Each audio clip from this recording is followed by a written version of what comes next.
Hey guys, how's it going? This is Jake with Mind Over Mind. Today I'm going to be reviewing Skull Scorpio, one of the summer 2015 Bionicle sets of the Summer Wave. And without further ado, let's begin.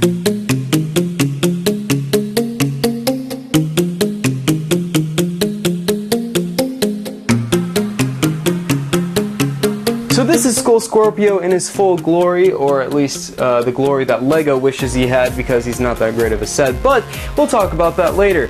Let's go ahead and look at the box first before we get too hard on this set.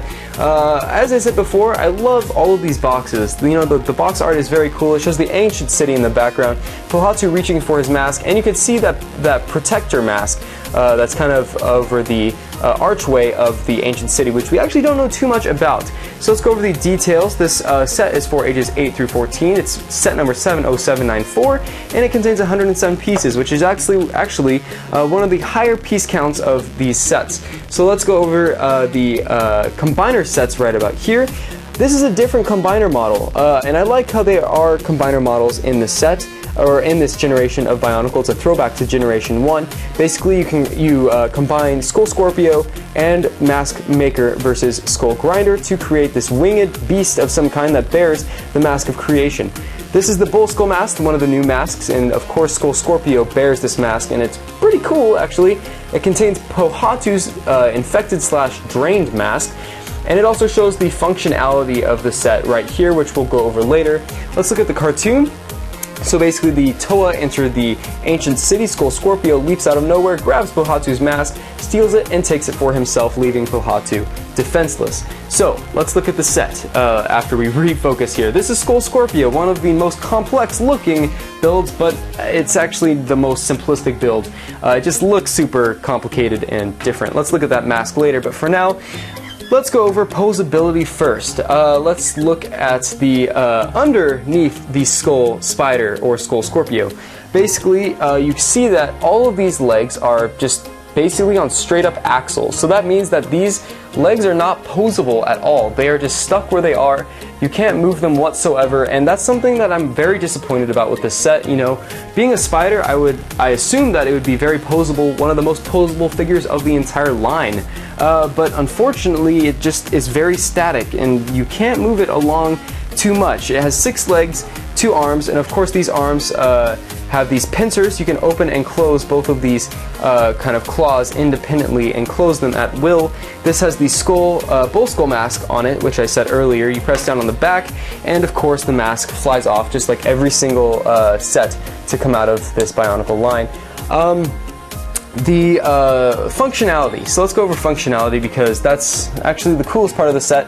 Doesn't quite save it by any means, but let me show you how it works. Let me go over the appearance of the posable section of this build first. It's very bulky, very clunky, and it doesn't need to be as big as, you know, this. It adds a lot of beefiness to the character, which it doesn't need.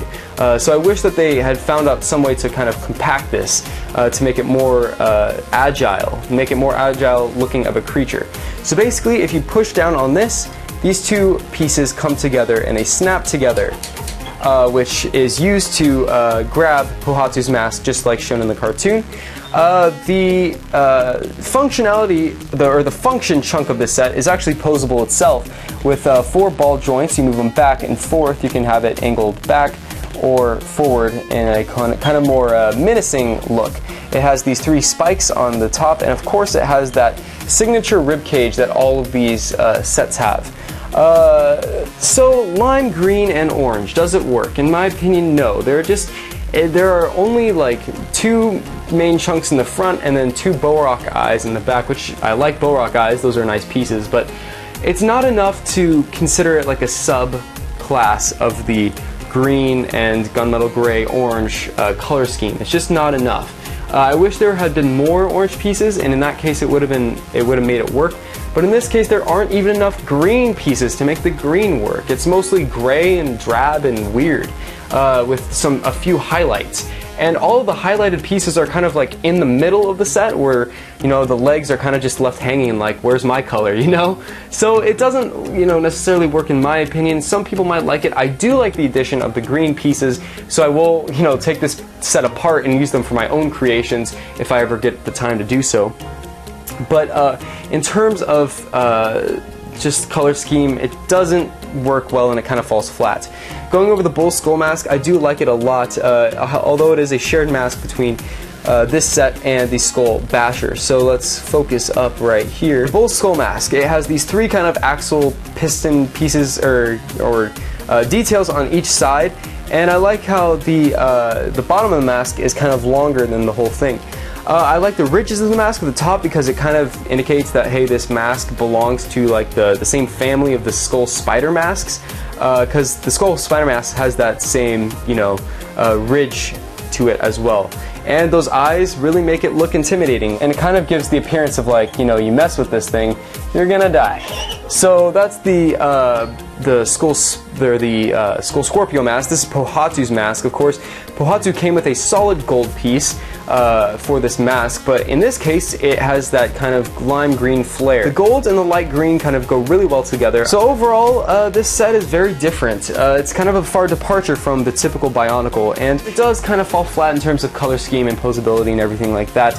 It's just not my favorite set. It's actually, you know, I think Lego could have done a lot better job. But hey, if you want to buy this set, if you want to complete your collection of Skull Villains, I'm going to be selling this set on eBay. Yes, that's right, I'm selling this set. You can get your hands on it if you want to. And it's a nice member of the Skull Villains clan, and you don't want to miss out on this set if you have all the other ones, because you might as well collect all of them. So basically, the eBay link where I will be selling this set will be in the description. For now, this has been Jake with Mind Over Mind, and I'll catch you guys in the next Bionicle review. Peace out.